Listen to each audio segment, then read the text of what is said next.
nosso coração, porque muitos de nós que estamos aqui contraímos um casamento sem primeiro conhecer Jesus.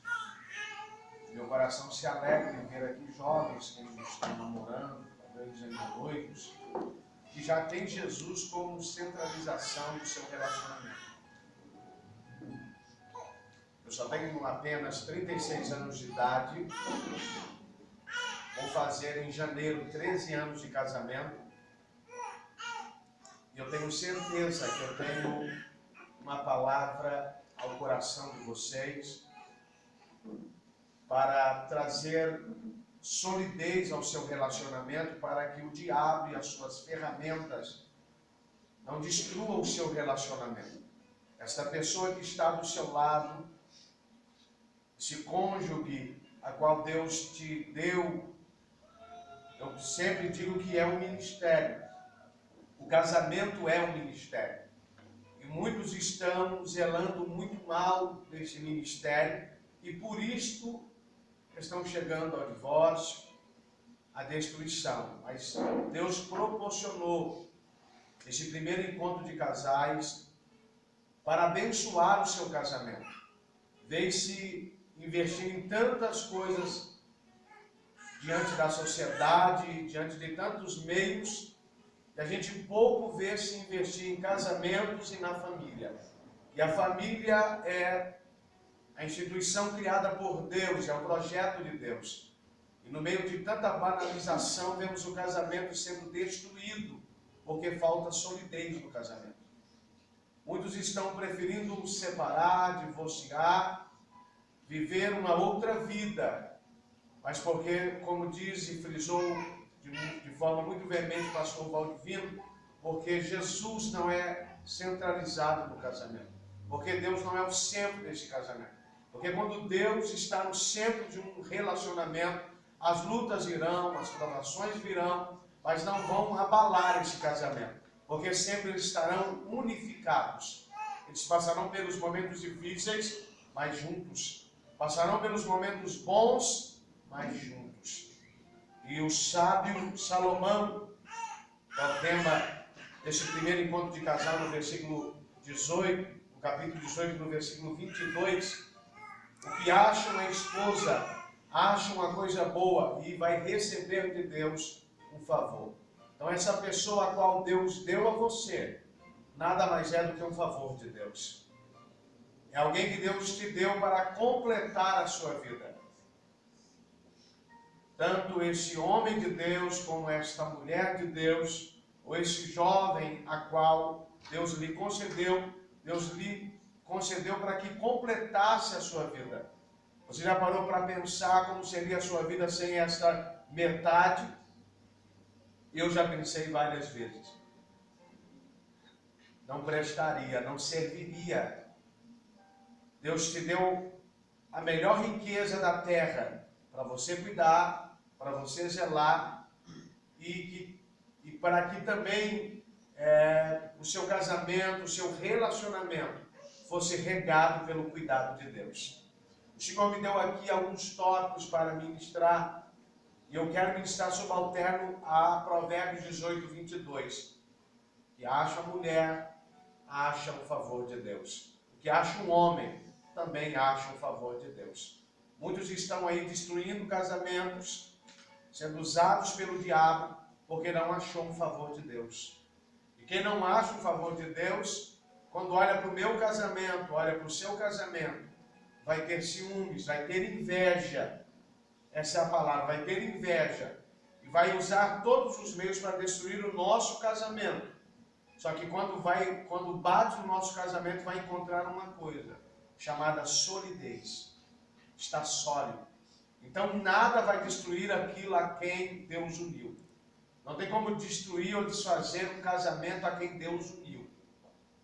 Aqueles a quem Deus uniu, o homem não vai separar. O diabo não vai separar.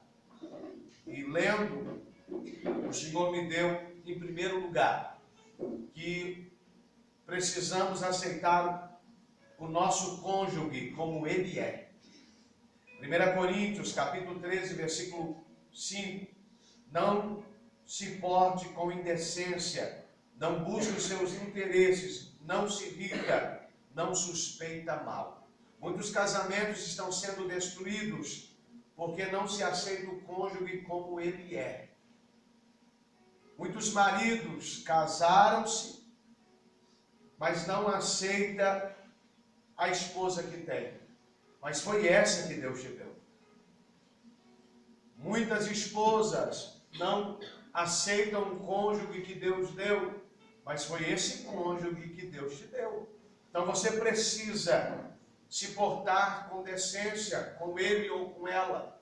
Você precisa portar com interesse, buscar os mesmos interesses que ele tem, que ela tem. Você precisa não se irritar e você precisa não suspeitar mal. Muitos casamentos estão sendo destruídos porque se suspeita mal. Muitos casamentos estão sendo destruídos por não aceitar o cônjuge.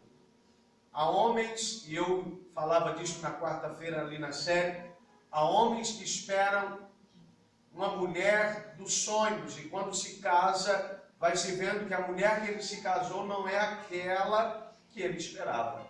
E aí começa rumores de destruição nesse casamento, porque ele esperava, além de uma grande rainha, ele esperava uma mulher que pregava, uma mulher que cantava, uma mulher que adorava, uma mulher que seria uma grande mãe, uma grande cozinheira. E no percurso desse casamento ele passou a perceber que alguma dessas coisas ela não faz. Só que ela é a sua esposa. Ela pode não fazer todas essas coisas com maestria, mas Deus preparou ela e alguma dessas coisas ela faz com maestria. Então valorize a esposa que Deus lhe deu. Valorize o marido que Deus te deu. Talvez você casou-se achando que esse marido era um bom provedor, um bom cuidador, um bom protetor, um bom romântico. E os anos foram se passando e ele foi perdendo a essência. E é por isso que existe o encontro de casais, para que isso seja reatado de novo, para que isto venha a ser, colocado de novo, para que você venha refazer a sua aliança. E não existe uma data melhor do que o Dia dos Namorados. Então, aceite o seu cônjuge como ele é. Pessoas se casam e depois os meses, os anos se passam e ele fala: não quero mais viver com você, porque você não é nada daquilo que eu esperava. O pastor Valdivino frisou aqui com muita claridade que nós não somos iguais, nós não casamos com pessoas iguais a nós.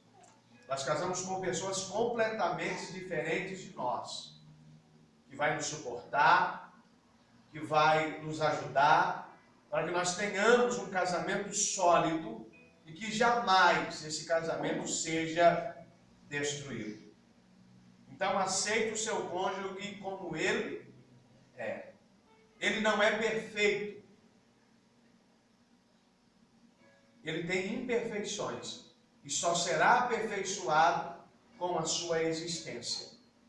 Aquilo que o seu marido é imperfeito se completa na sua perfeição.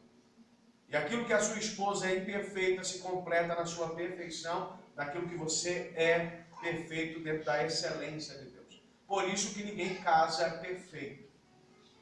Não existe casal perfeito. Existe casal que luta para construir durante os anos um casamento sólido, um casamento feliz e um casamento próspero. Então aceite o seu cônjuge como ele é. Amém? Amém. Em segundo lugar, o casamento tem 3 pilares de sustentação. Eu não acredito que um casamento é sustentado sem ter esses 3 pilares. O primeiro, a fé. O casal vai encontrar situações na vida que eles vão precisar usar a fé.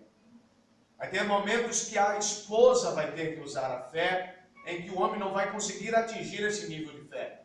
E vai ter momentos na vida do casal que o homem vai ter que usar esse nível de fé, em que a esposa não conseguirá atingi-lo. Por isso, os dois são uma só carne. O segundo pilar é a comunicação. Não tem como ter um casamento abençoado e sólido se não houver comunicação. E os casais do século XXI estão perdendo as raízes porque não se comunica. E em terceiro lugar, pilar de um casamento, uma vida sexual ativa. Efésios 5:31, pois por isto deixará o homem seu pai e a sua mãe e se unirá à sua mulher, e os dois serão uma só carne. 3 pilares